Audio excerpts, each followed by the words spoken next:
So the podcast name is Real Estate Geniuses. This is going to be 01. My name is Franklin Cruz. I am, at the time of this, I'm actually going to, this is almost documentation for me at the same time. So I'm 45 years old. I'm a real estate developer and real estate investor, father of two, 23-year-old and 16-year-old, two boys, military veteran. And some of my projects have been on the front page of the newspaper as a real estate developer, which has been really cool. The actual whole front page was really neat. And then I was very blessed to actually have a street named after my family after selling a project that I created from one house to 41 houses and sold it to KB Homes for $1.25 million. And then later found out they blessed my family with naming the street after me. Okay, so that's kind of the introduction of who I am, and then we're going to go right into it. So I kind of wanted to start this podcast and this show and this episode and this training and lessons with who I am and kind of sharing, if you are listening to this and you have been through a divorce and you're kind of restarting in your 40s like I had to. Now, right now, as I'm speaking right now, I'm 45 years old, right? My birthday is August 11th, 1979. If you want to send gifts, please do so. So if you're that person and you're starting over, this is for you. If you're an individual who's a real estate developer or real estate investor that wants to transition to being a developer, then this is for you. And then if you're a military veteran transitioning to the real world, which we call civilian world, then this is for you as well. My only recommendation is this. If you're listening, please get a pen and paper or a crayon, whatever you have to do. Take notes and please take action from what I'm teaching you and what I'm sharing with you, what happened to me in my life, and then how I went from completely stressed out on a situation of going through a divorce to now having multiple different developments that are very successful. And in the eyes of other people, is a success, right? To me, I am constantly learning nonstop. To me, I am nowhere near the potential that I know that who I call God, okay, who I call has for me. Okay, so that's the opening. Now let's get into it, right?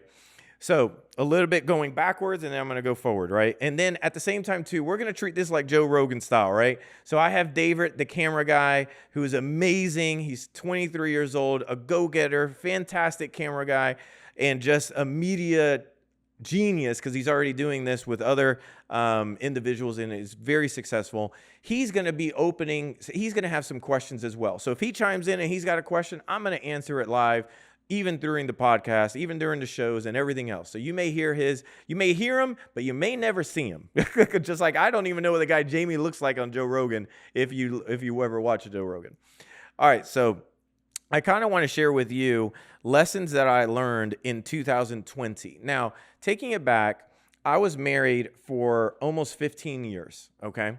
So I have two boys. I raised one since he was 3 years old. His name is Alex. Then I also have another son. His name is Andrew, and he's 16. He is a basketball fanatic and everything else. Alex went to Harrison School of the Arts for videography, and he's traveling the world now doing his videography, and he loves it, right? Two amazing boys. Now, during this process in 2019,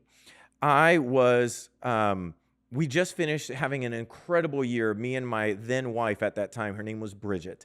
And we finished 60 transactions in one calendar year. It was amazing.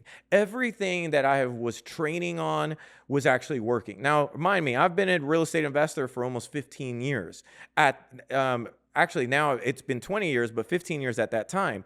But I never really dialed in online marketing. At that time, I dialed it in. And remember, all you have to do is dial in your local market. If you are an investor or you're somebody who wants to be an investor, look, you need to dial in your local market, period. You can be literally a multi-millionaire by dominating 6 zip codes. Most of you don't even know your zip codes that you're actually living in. So when I lived in Tampa and I was dominating Tampa Heights and Ybor City, I learned how to do zip codes, which was 33602, 33605, right? Ybor City 33605, 33602 is Tampa Heights. I dominated those because I learned that when I was in the military. I was an Army recruiter in the military at a point of my life, okay? Now, I wasn't there the whole time. I started 2 years in Korea. Then I was an Army recruiter for a while. Then the war happened. 9/11 happened. I volunteered. I wanted to go. And I was one of the first ones down for the invasion in 2003. Spent time in Balad and Baghdad. Then I was very blessed to be a general's aide and then came over. But when coming over as an Army recruiter, you recruit off of zip codes. So they give you zip codes, they give you schools. Mine was Lato, Jefferson, and Gaither. And that was my schools and that was my zip codes, right? And I was one of the youngest recruiters at that time because they just created a program called Corporal Recruiting Program. And it was amazing. I just want you to think about this. If you're a man and you are 20 or 21 years old, and now they're putting you in colleges, in high schools, just remember, you're in military uniform, and you just go to the mall, women will flock at you, okay? I wasn't married at the time, and I loved it, okay? It was amazing. It was an amazing experience, right?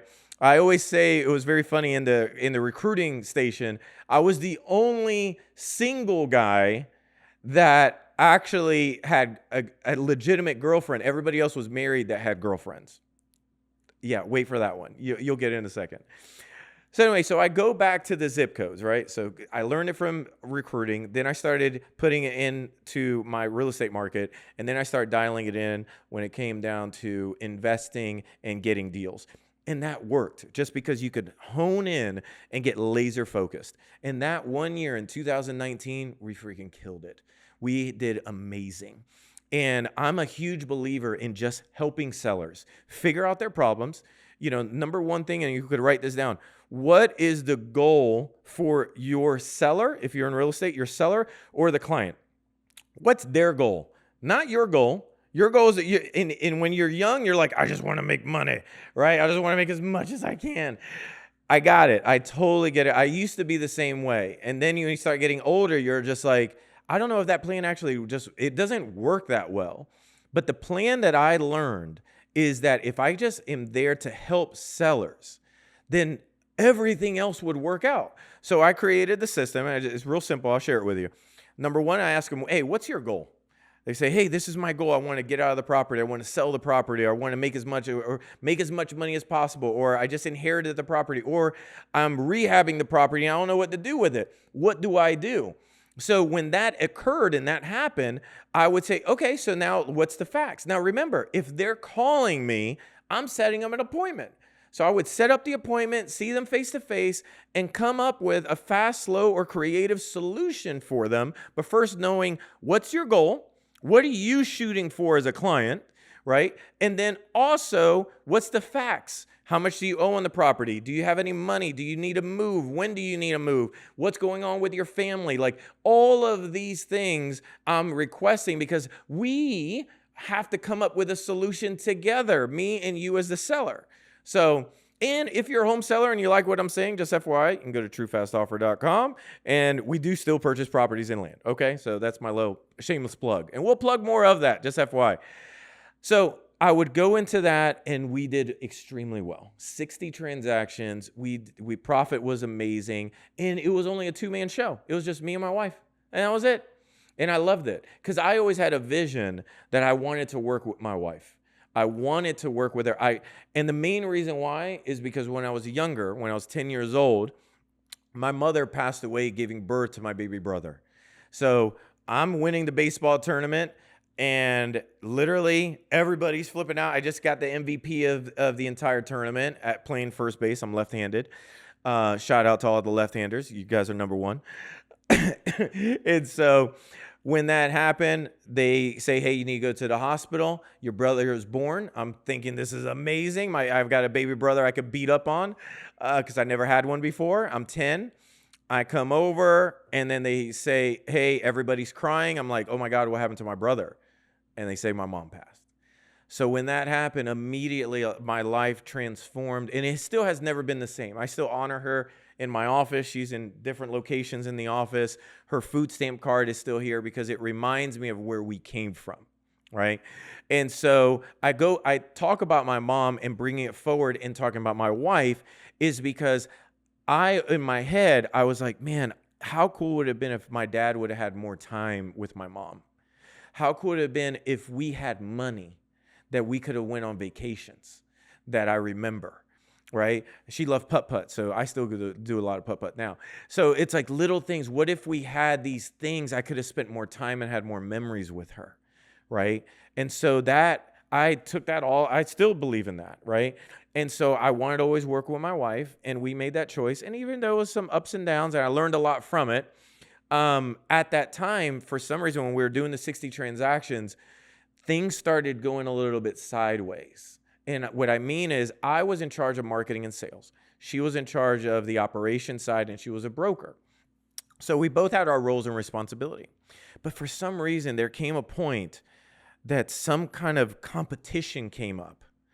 And again, I'm not saying this is for everybody. I'm sharing with you from my heart my story, because the purpose that I'm even doing this with David is because if I ever pass, you guys could listen to this and hopefully you guys can get something from this. So my investment to this is because of, I know I'm not going to be here forever. So I might as well start putting out this content now in a professional manner that you guys will listen. So that's kind of the purpose behind it, if you want to know. So when this transpired, a competition started happening. And it was weird because I would have conversations, and mind me and my wife at that time, we went through some separations before in our marriage. Look, at our 3-year mark, we were separated for a while. And that was at our 3-year mark. Andrew wasn't even born yet. Like, he was about to be born. That was scary, right? But in my head, nobody gets a divorce. There's no back door. Like, I'm adopted into the Cruz family, okay? So when my mom gave birth, I never met my biological father. She got remarried, left New York City, got to Florida. When she got remarried, I got adopted during this time frame. I changed my name from Padilla to Cruz. Obviously, I think it's way cooler. And then when that transpired, I was like, okay, this family's amazing. The Cruz family, nobody in the Cruz family over here in Sefner and Brandon in Florida has ever got a divorce. Nobody, like uncles, aunts, everybody. You check them off, nobody's got it. My grandparents, I thought they hated each other, right? They lived in separate rooms, but they still never got a divorce for like 60 years, right? So a divorce was a disgrace. A divorce was, what are you thinking? You're disgracing a name that we gave you. Now, did they ever say this? No, but I made all this shit up in my head. In my head, I was saying this as like, oh my goodness. And if I say some colorful language, it is what it is. Get over it. You're welcome to the world, right? So when this was transpiring, again, we were having a little bit of conflict. And again, we did go through some separations. 3 years, we were separated for a while. The biggest separation was at, I think, our 7-year mark. We were separated for almost a year. She was actually seeing somebody else. I was like praying to baby Jesus. I wanted to get closer to him. But it is what it is. And then I chose to go back. And the main reason why I chose to go back the second time, and then I'll talk about the third, and this is when we actually divorced, is I didn't want my kids to grow up without me. So in my head, when I got back that second time, I'm not going to lie to you, men, if you're listening to me, you judge me if you want. I'm not judging you. I went back because in my head, when I was in the military, I did over 1.5 years. What we call in the military, I did 1.5 years on my head. So we call it, if you're going to do time, if you're going to go overseas, you're going to go to Korea, you're going to do whatever. And again, I wasn't married in the military. You're going to have to think like you're going to have to do this on your head because you ain't leaving, right? So in my head, I'm like, I'm not leaving because I'm going to stay here for the boys. I don't want the boys to be in a relationship with somebody that I don't know. Like, not talking about the mother, but I don't know who she's bringing to the table. Like the guy that she brought to the table the first time that we were separated, the guy turned out that like he had a criminal record. And I was like, oh, hell no. I was like, no, I got to figure this out. And I just forgot everything, total forgiveness, just like what I was taught in the Bible. And I just put it to the side. And what I learned is true forgiveness is never bringing it up again. True forgiveness is, I'm going to say this, never bringing it up again.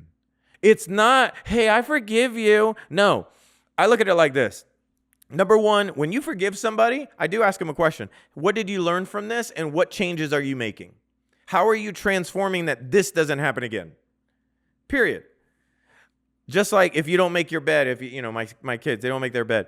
All right, so you didn't make your bed. All right, what changes are you making right now? What are you going to implement that this doesn't happen again?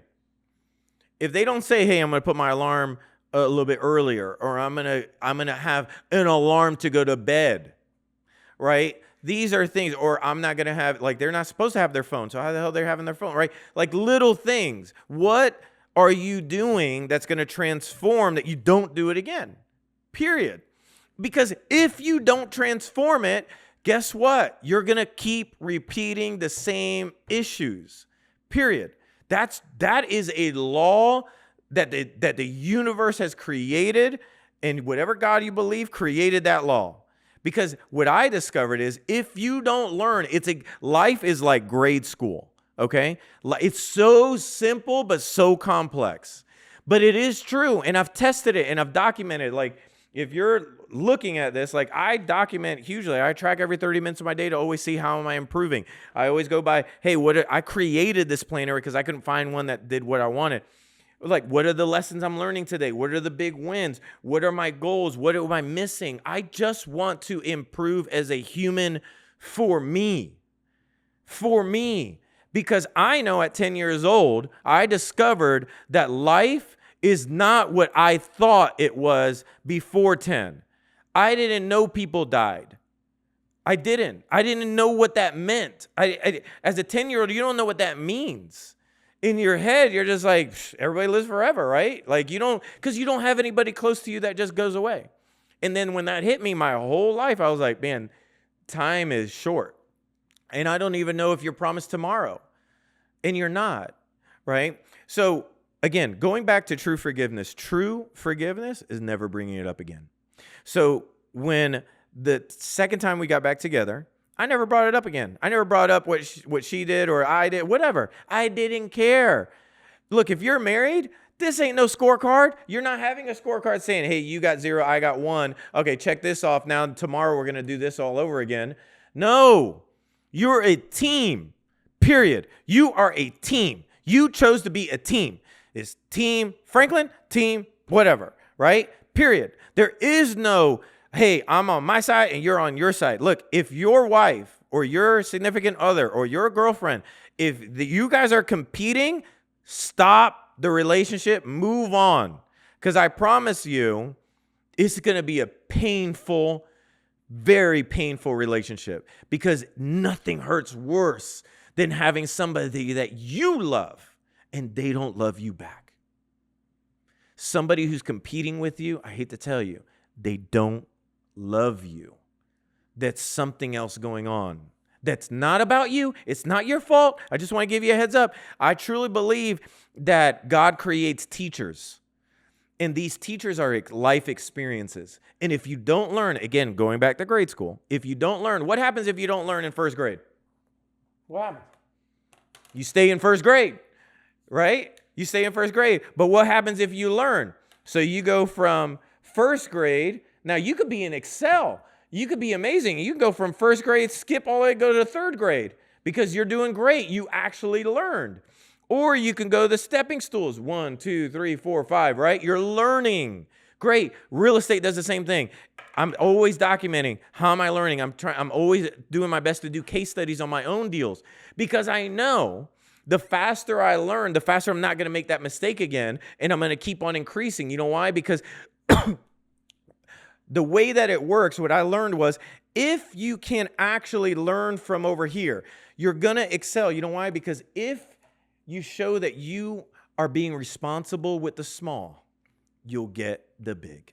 But you can't think about the big. That's the key. You cannot think about it at all. You've just got to learn and keep growing from those lessons. And the biggest thing is just understanding, okay, number one, let's go back. The issue, what was going on, I felt a little bit of competition. But again, that could just be me. Who am I, right? I don't even know what that really means at that time. But I just felt like, why is she being competitive? And I don't need that. Then what was going on was then I saw some money issues going down. And what that looked like was like, hey, why do you have an account that I don't have access to? And I was never told. That's another red flag as well. Look, if you're going to have somebody in your life, just have roles and responsibilities. And what is it? What's going on? Keep communication high. I thought that was going on, right? And then there were some other matters as well. Like there were some projects that I saw that she was handling that were taking way too long and way over budget. And I was like, okay, how can I help? I want to help. I'm not making you wrong.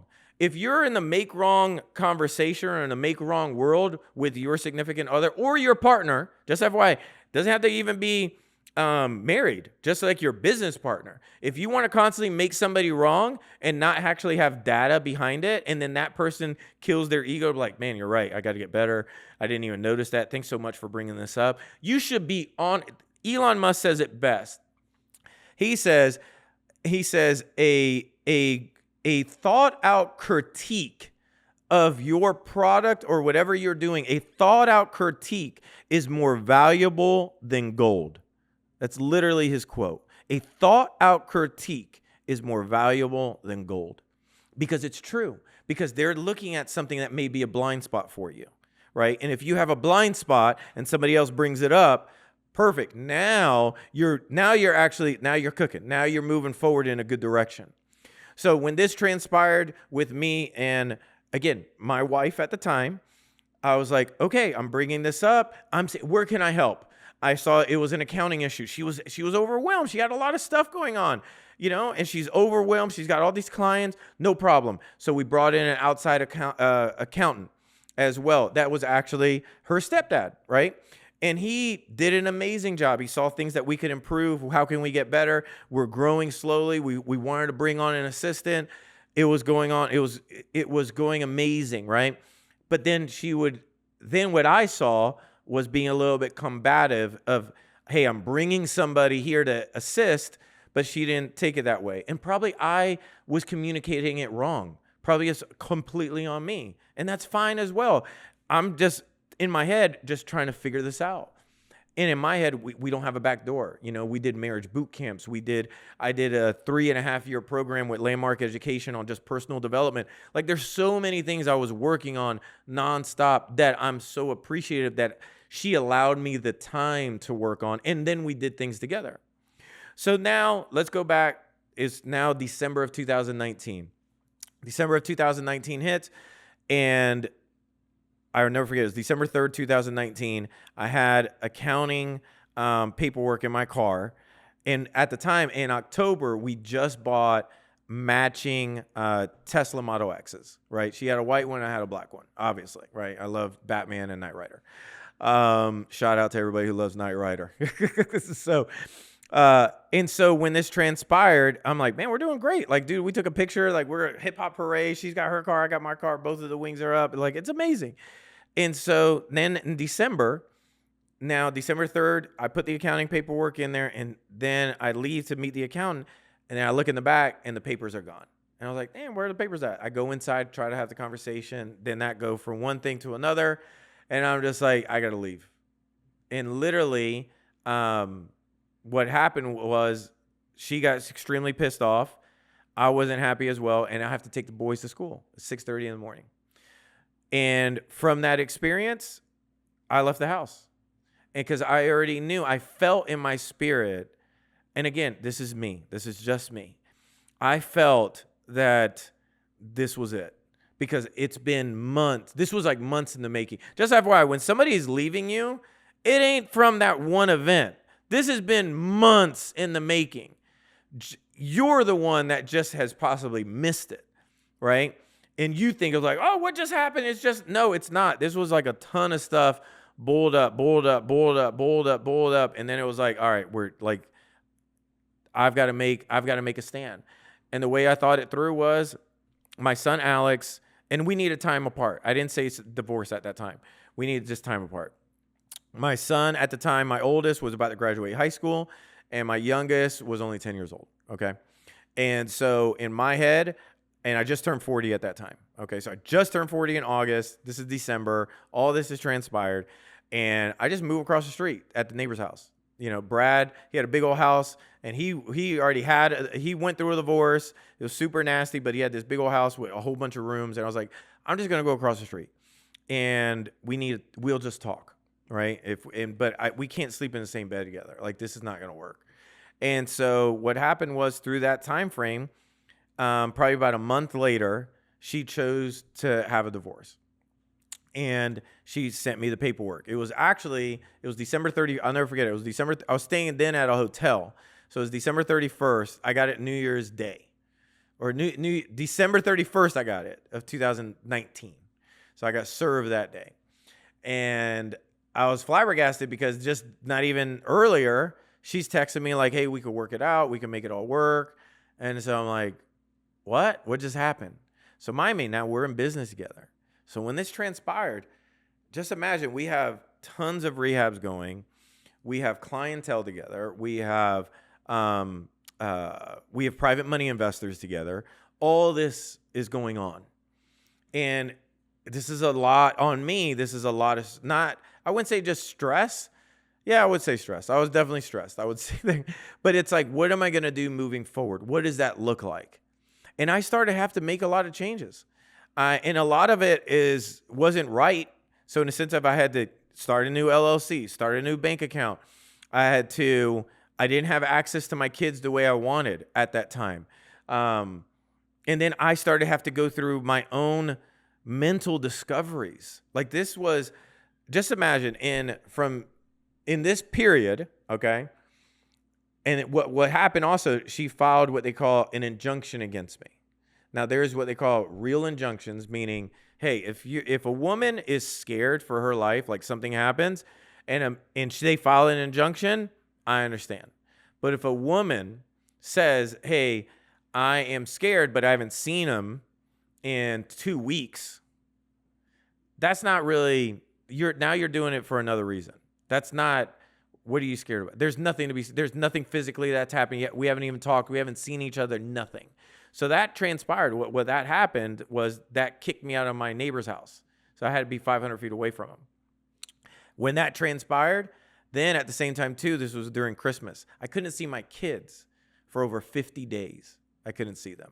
Now, if you're a father, and for me, this is my world as a father. I would wake up every single morning. I would make breakfast for all 3 people, right? And we had a dog, right? And everybody likes scrambled eggs differently, right? So everybody, my son likes sunny side up eggs. My other one likes scrambled. Bridget liked omelets. And I loved it. My love language is acts of service, and words of affirmation as well. But acts of service is number 1. And I loved it. So every morning I would make breakfast. I would take the kids to school. I would actually take them to their after school events. And I loved it too. I just want to reiterate, there was nothing wrong in the marriage. If somebody loves doing that, let them do it. If you want to be somebody's got to be the worker. It's all good. For me, I love doing all of it, right? So I would take them to school, do all these other items, and then at the same time too, take them to the after school. Then I was a baseball coach. Then I went to wrestling coach. Sometimes I went to the track meets with Alex. I even ran with Alex at the track meets too. I don't recommend, if you have a son in cross country, that you do that, but it is what it is. So all these things was happening, and I enjoyed it. And then I made all the money as well. I made probably a very huge chunk of the percentage of income came on my side because I handled the sales and marketing, right? But again, I'm not making her wrong. I'm just sharing with you facts. So when all this transpired, I couldn't see my kids. Like, now when you go from seeing your kids all the time to not even hearing from them, that does something to you as a man. And I don't care who you are. If you truly love them, it's mentally very difficult. And for myself, I had to not just dive into work, but I had to dive into just the mental side of things. So I started going on this reading excursion, I would say. And so, some of these books that you see here is just not even 2% of my library. But I started reading about everything and anything just so I could start understanding, what do I do next? The other thing too that if you do this, you could write this down as well. This would help. Is number 1, highly recommend start meditating every single day. 20 minutes a day. That helped me. I've been meditating every day since October 1st, 2018 is when I started doing it. Now, there's a difference between prayer and meditation meditation is in the Bible. So if you believe in the Bible, just FYI, it's in there. If you believe in the Quran, just FYI, dig deep, it's in there as well. If you believe in Buddha or Hinduism, just FYI, it's in there as well. What is the difference between meditation and prayer? And again, this is what I have read. These are my discoveries. If you have your own opinion, great. Comment below then. I'm open to be educated. Prayer is when you talk to God or whatever God you believe in.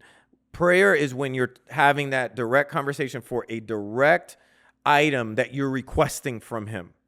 Meditation is when you shut your mouth and you let him talk to you. That is the big difference. Shut your mouth and let him share with you. You have to clear your mind. It does take time. It's almost like an email inbox, right? So first time you ever do it, you got all these things in your head. You're like, I can't stand still. You know, you're just like, and then you finally have this cleansing moment. I always recommend 20 minutes because if you could start having a clear mind and then he starts talking to you, that is your direct communication to whoever you believe in. I believe is 100% through meditation, period. Even when it says Jesus went to the Mount of Olives to meditate. In some Bibles, it says to pray. I understand that. But in some of them, it translates to meditation. And there is that difference. So I was tired at that point in my life, being 40 years old, being separated and going through a divorce, missing my 2 boys, even missing my dog, Rocky, like all these things. And I lived in a gated community, the nicest gated community you could live in Lakeland, Florida. Amazing part. Like everything was just like out of a storybook, right? And then all of it taken away, and now I'm living at a hotel with one small suitcase. Now, I'll never forget, even my business coach said, look, until the day that you could look at that suitcase and be like, that's the only thing you're going to leave here with is that suitcase, then you'll be fine. But until that day hits, you're always going to have a hard time. So what I learned is I had to let go. So I had to let go and understand whatever I'm going to go through is only temporary. But I know if I just keep learning and keep going down the path and keep being egoless, write that down as well. Being egoless, I know eventually something's got to break, man. Something's got to break because I know I'm doing the right things. I know, like, I even told her at the same time, I was like, look, I'm not going to divorce you. Like, I'm going to do what my grandfather did. You know, it was like, we could hate each other. And again, this is just my opinion. It's like, there's some time frames that you see older couples, you're like, yeah, they definitely hate each other. It's like, but they just got this old school way of thinking, like, we are never going to divorce. Like, hell or high water is never going to happen. And that's how I grew up. So that's what I believed in, right? And so I wasn't going to do it. And at the same time, too, the way that it transpired, it is what it is. But I learned from all these. And so I'll share with you some of the lessons, but I also want to share with you kind of like the origin story of why you guys are hearing what you're hearing now. This came through a lot of pain. Now, the funny part is, no lie, this truly happened. The minute that she filed, which was in December, that same week, a deal came up. And this deal was at 130 East Carter Street in Lakeland, Florida, right? And if you see behind me, this is that deal. And just FYI, like everything I've documented. So like everything I have records of. Because I hate when people share stories and you're like, and especially in the investing world, I'm not going to say hate. I would say I find it distasteful when somebody says, man, I've done 1,000 deals. I'm like, what's those addresses? I was like, I know you haven't done that. Like you personally have done 1,000 or you got a team. That's different. Anyway, so Karen right here, she called me up and literally her name was Karen. I know some of you are like, Karen, really? Yeah, what was her name. And she calls me up. She had this 9-acre parcel, right? I'm going to share with you the short story of this. She had a 9-acre parcel. And on this 9-acre parcel, she said, hey, I want to sell the property. Now, mind me, when she called me, this is after I've already finished 60 transactions. I do creative deals. I do all kinds of different deals, but 60 face-to-face transactions completed, okay? Over 100 face-to-face. But I am like I'm trained, right? Like I am the special forces of my field as what I call a true investor. To me, a true investor is somebody who's literally in the field, doing deals face to face, knocking things out, and I was polished. I'm ready now to transition. Now, again, I never marketed for a big development deal or a 9-acre parcel. This came to me, okay? And again, just like I shared with you before, when you are ready, it will appear. You don't have to market yourself like, oh, I'm all this, or I'm all this, or I'm all that. Look, David, the camera guy, he's amazing. I already saw his skill set. I reached out to him. I say, hey, dude, and now, boom, now he's got more abundance, right?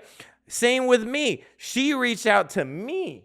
So when she reached out to me, I didn't know what I was doing. All I knew was, I think I got a deal. I came up to her, period. I saw her face to face, right?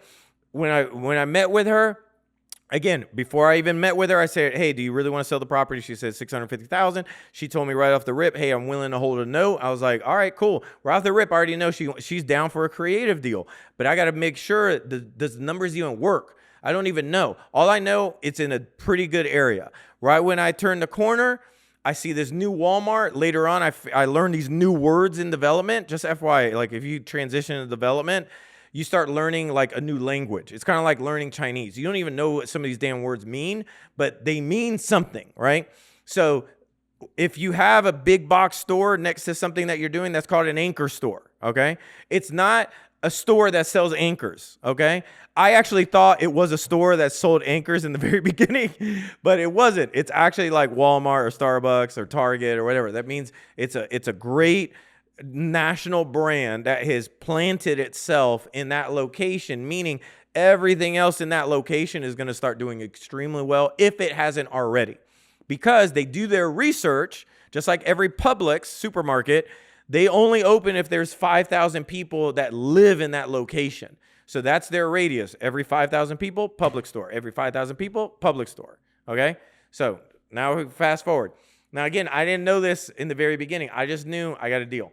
So it was a 4,000 square foot house on 9 acres in a very good neighborhood. The neighborhood, she didn't have the neighborhood. The neighborhood across the street was a gated community. So in my head, I'm like, okay, this could work.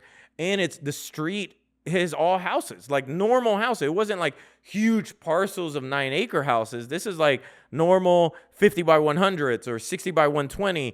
And that means like, the frontage was 60 by 120. So that means when somebody says 60 by 120, that means the box. So 60 feet by 120 feet, right?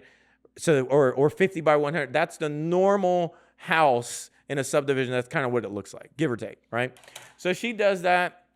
And we come up to an agreement. We do a creative deal. I do it on a 2-page contract. All my contracts are 2 pages just because I believe in, my big thing is like, if I'm giving this deal to my mom, I always think about my mom. If I'm giving this deal to my mom, Nancy, right? Then she's got to be able to understand this. Like if my mom doesn't understand this, I don't want to do the deal, right? I'm not going to give you a 12-page or 13 or 15-page contract because right off the back, number one, you're going to say, hey, I got to see my attorney, right? And I would too. Nothing wrong with that. And number 3, it's confusing. It's just long. And there's a lot of words, right? At the end of the day, you want to know, like, what's the sales price? What's any kind of special terms that we need to know? Who's the title company? And when are we closing? And then is the proper information of who's buying it, who's selling it, everything else there. If 2 parties sign and agree on that, you are good to go. You have a legal binding contract. And just FYI too, because I did take law classes as well later on in life, that even if 2 parties verbally agree, you do have a legal binding contract. So just FYI, like when somebody, and there's case law on this as well. So the only class I actually like dug into in legal side was contract law. And I learned this in a sense of case law would say, oh, well, if you and if a neighbor and a lawn guy says, hey, we have an agreement, you're going to cut the grass, I'm going to pay you $20, and the lawn guy doesn't get paid, does he have an agreement or not? Well, yes, he does. There's a verbal agreement. So just FYI, and that's real case law as well. You can look this up. Every state's a little bit different, but pretty much that stands. So anyway, now we have a signed agreement. Now, the funny part is How I knew this deal was going to work too, when I met her mom. Her mom was an older lady. They're the original owners from 1963. So whenever you get a deal and you find somebody with the original owner, you normally can get a pretty good deal as long as they're not out of their mind, right? Some people are just out of their mind. I want $1 billion. They're like, what are you talking about? You have like a normal house. Like, what do you don't even, you're wasting my time here. Not everybody's like that. But for her, when I walked in and she introduced me to her mom, guess what her mom's name was? Nancy. It's the first time in my whole life that I've ever met a seller that her name was my mom's name. So right off the rip, I was like, something's going to be interesting. Now remember, fast forward, I'm going through a divorce. I'm separated. My mind is all over the place, and this comes up. Now, long story short, right after I get it under contract, I don't even know what to do with it. What do I do? What do I do with this deal? I don't know. I think I could just sell it as a house, or I could probably do a community. Again, long story super short, I call up the only person I ever knew that actually has ever done a development deal in my whole life was Uncle Donnie. Uncle Donnie was Bridget's step uncle. And he was a ginormous developer here in Lakeland. He ran Tyler Homes, right? He did subdivisions, all kinds of things. He was the first guy I ever met in my whole life who was a multimillionaire when I was younger. It wasn't now, but when I was younger, he had a presidential Rolex. I'll never forget it because I was like, damn, that looks hot. And so it was like sparkling all over. I went to his office. Dude, he had a 1957 Thunderbird in a plastic bubble. I didn't even know they made stuff like that, right? Like just stupid stuff that when you have that kind of money, you just do dumb things with it, right? You could buy like the Captain America shield that takes 8 months to create, just like I have in my, like you just do dumb things just because, right? And so I saw this, I was like, Uncle Donnie. Now remember also, I didn't tell you this, 2008, he lost it all. But they never took away his knowledge. That's the other thing too. You may go through some things in your life. You may go through some rough patches, but they didn't take away your knowledge. You know, Alex Hormozi says it best, man. He says it's the SME 500.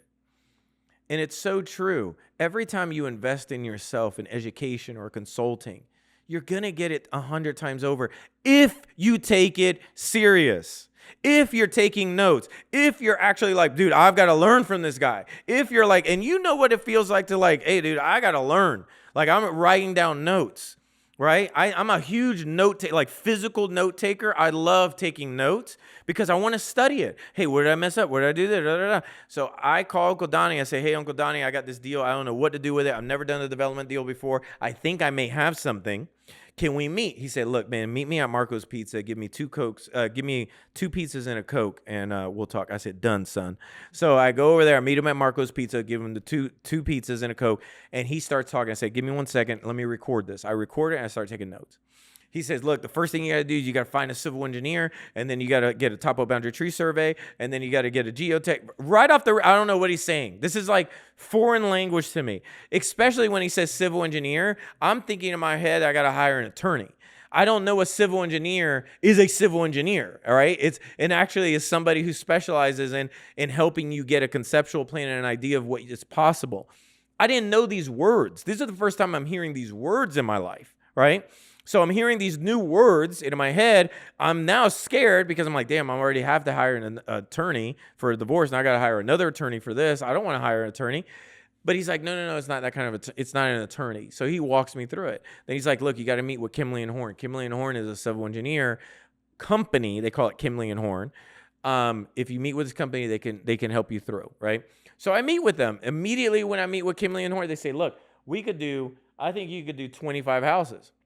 So I talked to Kimley and Horn. I said, that's amazing. Right out in my head, again, I'm thinking, I'm rich. Like, this is amazing. I've hit it. I'm going through a divorce. I don't have to pay for her nothing. Like, this is awesome. I'll take it. Let's go to the bank, right? And that's not true in development at all. So when it transported to 25 houses, I said, look, do we know anybody that could purchase it? Now, mind me, Karen, at the same time, too, she gets wind that I can probably sell this as a subdivision. Now she says, hey, I want more money. So now she sends me a lawsuit, which I left this out on a case study recently. But then she sends me a lawsuit. Then I do have to hire an attorney. And then I have to come up with a win-win. I still sold it to her for the exact same price because I'm like, I have the contract, right? She forgot about this contract. I'm like, you signed the contract. What are you talking about? And I had what they call the power of attorney because she had the power of attorney over her mother because her mother was going through some dementia issues when I met Nancy. So long story short, be prepared. In development, stuff goes sideways. Yes, the numbers could look amazing, but just like any other deal, be prepared. Learn from every aspect that you possibly can learn from. So when I figured out about the 25 houses, Kimley and Horn, the representatives from Kimley and Horn, then she said, hey, why don't you talk to Marcus and Millichek or Cushman and Wakefield? These are two different companies in the commercial field. They may have some contacts that would be able to sell this to an acquisition manager. An acquisition manager is whenever you're selling something to a builder, a home builder, or a commercial builder or whatever, you're going to have to deal with an acquisition manager, just FYI. They all have acquisition managers. And then whenever you negotiate, you're dealing with attorneys. So that's just how they play when you're dealing with bigger numbers, okay? At least that's how it's been for me and my experience. So I chose, instead of Marcus and Millichek, I chose Cushman and Wakefield. Now, one thing I also learned too, whenever somebody is attempting to sell you on why they should represent you, you always want to go with the one with the shortest and to-the-point presentation. Here's why I say that. The one that actually knows how to market in a shorter time frame is an individual that I have learned that truly works with people that are taking action. Why? Because people that have a lot of revenue and a lot of money, their number one asset is time. They always go off of time, period. So if you're going into, if they have this long presentation, right, selling you on a subdivision, but it's 30 pages long, that usually is probably not a person that's dealing with a lot of great acquisition managers. So Cushman & Wakefield, 4 pages. Marcus and Millichek, 30 pages. Now, it was very detailed, but at the end of the day, to me, I'm like, I don't think they really do a lot of, and they do probably do a lot of transactions, but for me, it didn't fit. I chose Cushman & Wakefield. Immediately when I made that choice, I already had LOIs coming in. I had LOIs coming in very quickly. LOIs is letter of intent. And that was from D.R. Horton, Southern Homes, KB Homes, what was the other one? Southern Homes, Highland Homes, Heritage Homes. Everybody was sending me, and these LOIs were stupid. 2.2 million, 2 million, $58,000 a lot. It was just like, in my head, I'm like, I've never seen numbers like this before. I've always done houses, lower end houses as with that. And then they say, look, if you can transform it from 25 houses to more, then more people are going to bid on it, and they're really going to want this property even more. So we were able to convert it from 25 houses to 39. And if you look here, D.R. Horton's representative, I believe, even said, look, you can get more lots if instead of 2 entrances, you have 1 entrance and exit. You're going to have to make some adjustments, but if you do that, you'll have more of a circular complete. Then we did that. We had some wetlands on the top, but we made some adjustments, and then boom, we actually then converted from 39 to 41, and then we got it approved for 41 houses. Once that happened, I chose to go with KB Homes. Now, the reason why I chose KB Homes is because when you're doing commercial development, you want to ask yourself a couple questions. Number one, do they actually have money? Number two, do they have to go to the bank and get financing, or do they have money in the bank? KB Homes has money in the bank. So the minute that I meet their qualifications, that's the minute that we can close. Now, the other thing is, originally they sent me a $2.5 million contract. I chose to take the deal for 1.25. Now, why did I choose that? I go into depth in a case study with that, but I'll give you the short version of it. The 2.5 was I had to make it pad ready. The 1.25 was shovel ready. Pad ready means I had to put it in the roads. I had to put it in the lift station. A lift station is actually for utilities, right? I had to put it in the roads. I had to put it in the streets. I had to get all the work done. That would have took probably, I'd never done it before, so it probably could have took 18 months, right? More. And I don't know how to do this stuff. And I had to pay for it all. I had to front it, right? And I had to get the private money lender for it too, right? So I already thank God I had a great private money lender that took me up on this deal and the way I structured it for him on this deal, which I don't structure it this way anymore because I know what I'm doing. But in the beginning it was a 50-50 and I negotiated a developer fee. And it was a It's like $50,000 developer fee, 2 payments of $100,000 total, I believe. And then 50-50 of the deal. That's how we did. And then he did a 5% pref. So that just means 5% interest on his money. No matter what, he's always going to get 5%. And then 50-50 on the deal, and I get a developer fee. And if you know what you're doing, developer fees are totally normal. It is what that's. You're hiring a CEO for the project. You need them, period. So anyway, so on this, I said, nah, the 2.5 ain't going to work. So I had to set up a meeting at Columbia Restaurant, not the one in Tampa, the one in Orlando. And I set it up with Cushman & Wakefield and the representatives from KB Homes. Now, what I did, and I highly recommend, take notes on this, if you're going to have a high-level meeting, or if you want somebody to work with you on your team or something like that, especially super high level, find out, do a little bit of research on them, and buy them a gift.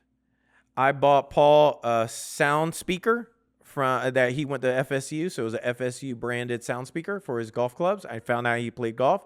And the engineer that came, I bought him a 1700 Compass that I found on Amazon. It was a replica, right? But it looked cool as hell to me. It looked super cool. And so at the meeting, I gave the gifts. So right off the bat, what happens?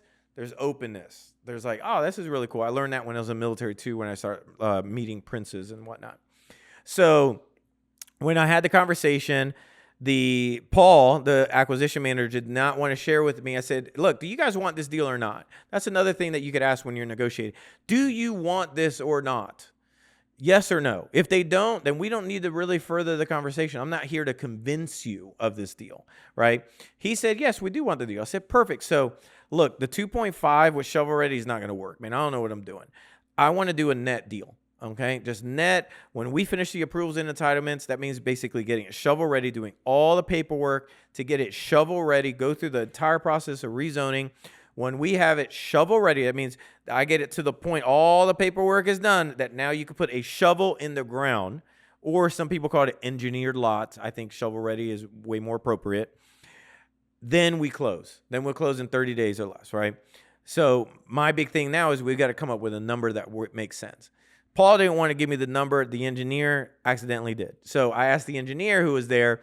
I said, look, on the last deal that you guys did, what was your final number on that shovel ready status? Like, what did that look like? He said, I think it was like 33,000 a lot. And I was like, ooh, good. Paul looked at him sideways and I already knew for a fact that he wasn't supposed to say that number. So I did the calculations in my head. I'm like, all right, so if we do 30, we got 41 lots at 30 something and change. I was thinking it was like 30,500. That comes out to about 1.25 million net. But I want it net, meaning I'm not paying closing costs. I'm not paying nothing. I know, and I do, again, I've done this before on the houses. Remember, I had over 60 transactions face to face in one calendar year. So I was extremely experienced in negotiations, and they were not, even though they were KB Homes. Remember, big development deals, you may do 1 or 2 a year. You're never going to have a ton of reps. You just don't have a lot of reps on negotiations. That's why I still love doing houses. It gets me doing a lot of reps, and it gets my name out there that people start referring me business on the commercial side. Actually, all of my commercial business, all my development deals, everything I've done, business parks, development, all of these things have came from my house deals that somebody referred me to land. Just FYI. Hopefully this is helping somebody. If you're getting a lot out of it, great. Leave a comment, leave whatever you want. Totally cool. Going back into it, Paul said, okay, yeah, we could do that deal. And I said, instead of the 32,000, why don't we do 30,500? So I lowered it so I can get an immediate yes. And when that transpired, that's exactly what we did. We locked up the deal, got it under contract, and then probably about a little bit over 6 months later, we finished all the approvals and entitlements, and we closed the deal. And we got a check for $1.25 million. It was an amazing deal. This is actually the actual PSA that was signed, and it was big negotiations as well. Sold it. First property, when I went to the home when they were doing the property, I found out that they named the street after my family, and it was called Cruise Court. The first house was 7187 Cruise Court. This was the first one. And it was an amazing experience. All this at the same time. Remember, I'm going through this divorce and separation. This was from the beginning of me finding it was a separation We ended it. A divorce was already going through. It was like all these things were happening. So what I could say is, when you're going through something stressful, learn from it, because you never know what's going to transpire. You never know if you're truly being egoless, if you're truly learning as much as you can. There's going to be opportunities that you're just going to have to say, look, let's just go for it. So if you're going, hopefully you're learning a lot from this, right? And again, if you're somebody who's listening to this and you got a property for sale, go to truefastoffers.com, right?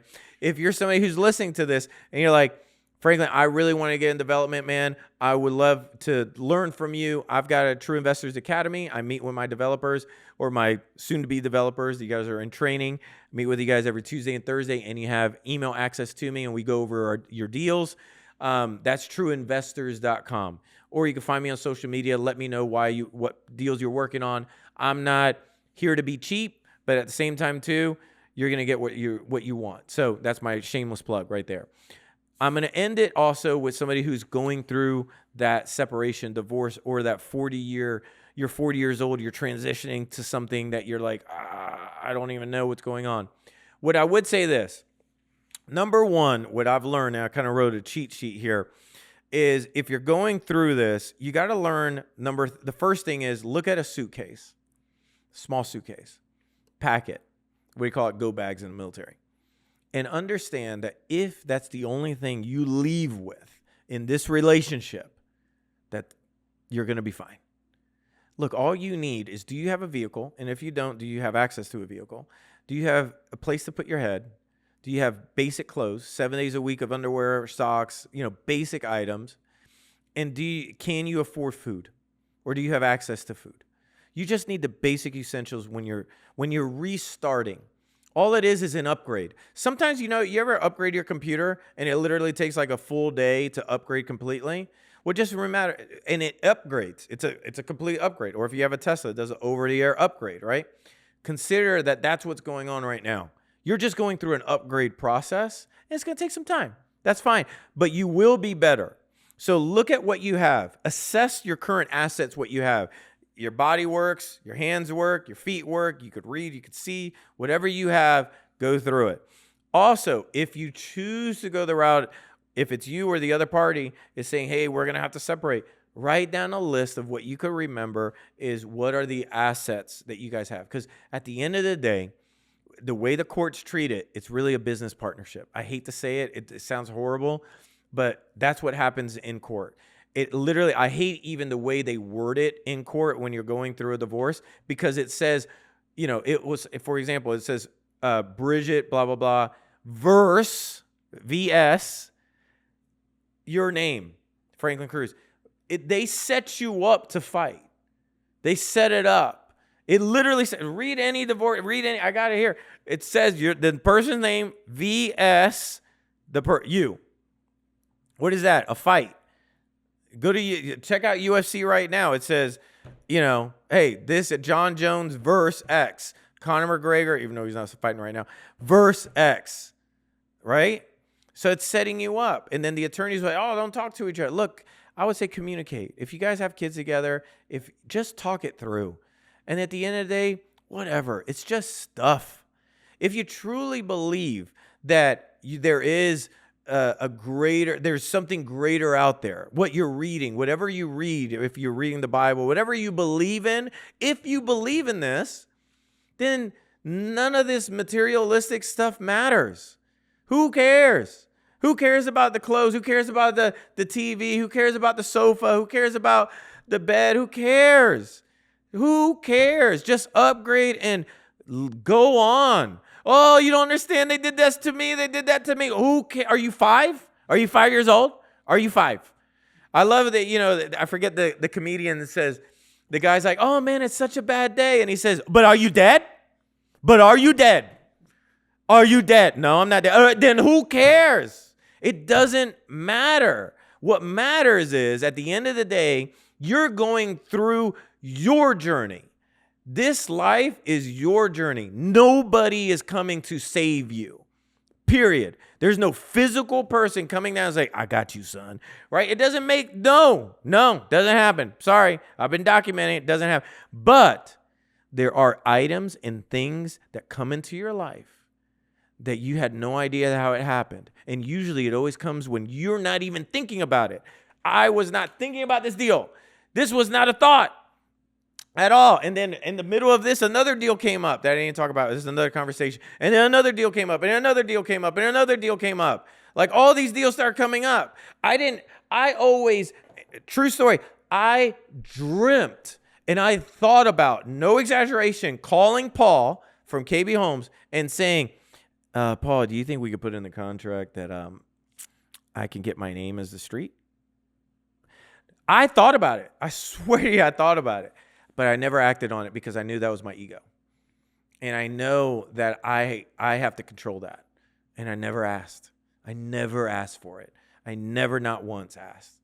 I went to that site, and I'll never forget, I was on FaceTime with my assistant. She said, turn around. It says something there. I look, and it had my name, Cruise Court.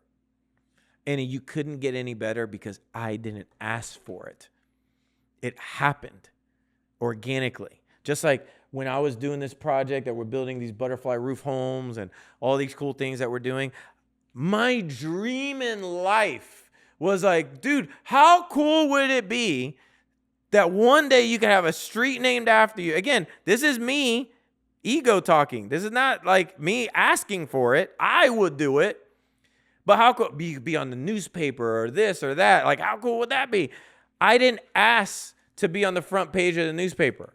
I didn't ask for that. You know what I did? I posted online what we're doing and my vision behind it, and we're doing it. I actually took my money and started building it. This is the inside of the home. I built it, right? A lady from the news said, hey, I'd love to go see the property. And we want to write an article about it. I didn't know what kind of article. I thought it was like some kind of, rinky-dink news article. I didn't know clue, right? She comes in there. They take pictures. No exaggeration. The next day, my friends are calling me, dude, you're on the front page of the newspaper. I was like, what? Really? I go to the gas station. I buy all the newspapers. So I got a whole bunch here. I bought all of them. I was like, oh, my God. The next day, I was on the front page. You can't make this stuff up. But my dream, no lie, I was thinking about it. And Dave, this is true. Dude, I was thinking about, like, probably I do a press release. And probably if the news catches the press release, probably they do an article on us, right? Dude, I had no idea. And then if you read this article, and you can look it up, Franklin Cruz Beacon of Light, right? That's why I call the properties beacons of light. When you read this, dude, you could have made this stuff up. Like the article was just like, this is amazing. Like, who is this guy? I was reading it like, damn, this guy's awesome. Like, I want to be like this guy. It talks about the KB homes. It talks about the street being named. Like, it talks about how I love Back to the Future. Like, I was like blown away. So what I learned was when you don't ask for it, but you're putting in the work, and you know when you're putting in the work, because what you do in practice will only be showcased in the game.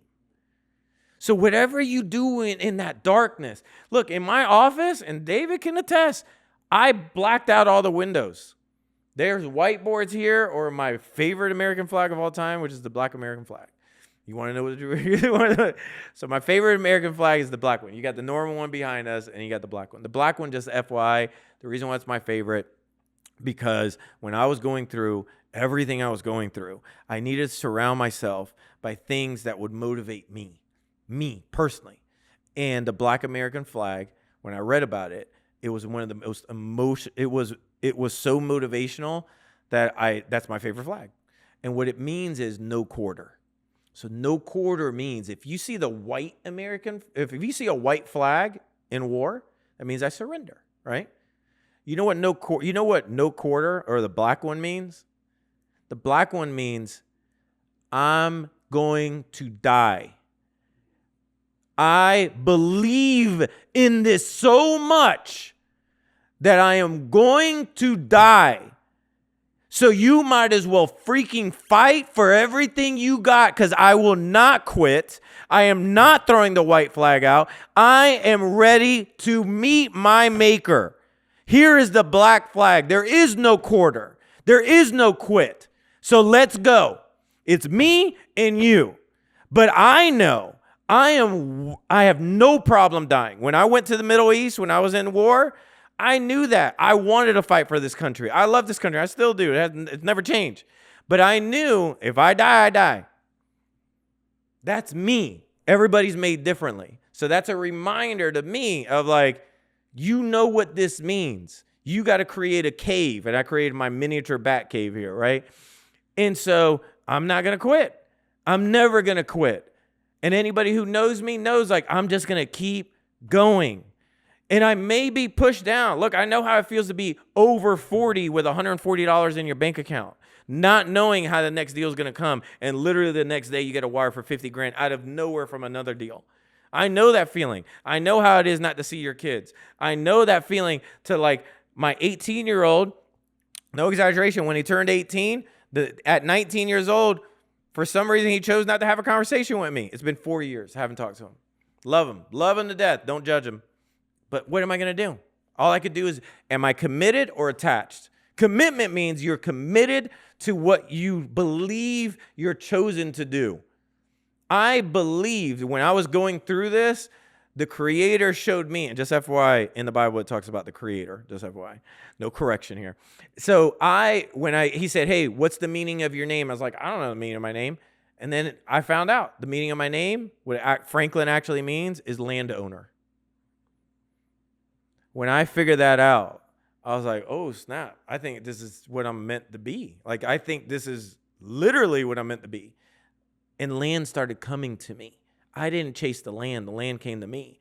The rest of my name, Andrew, means warrior. Cruz means cross. So it literally means landowner, warrior, cross. And I was like, and then you know what Padilla means? And remember, I'm adopted. So it converted the cross. Padilla actually means frying pan. So I was like, thank God I didn't get the frying pan part. So it is what it is. So if you're listening to this, and again, you're going through it, you're going to be fine.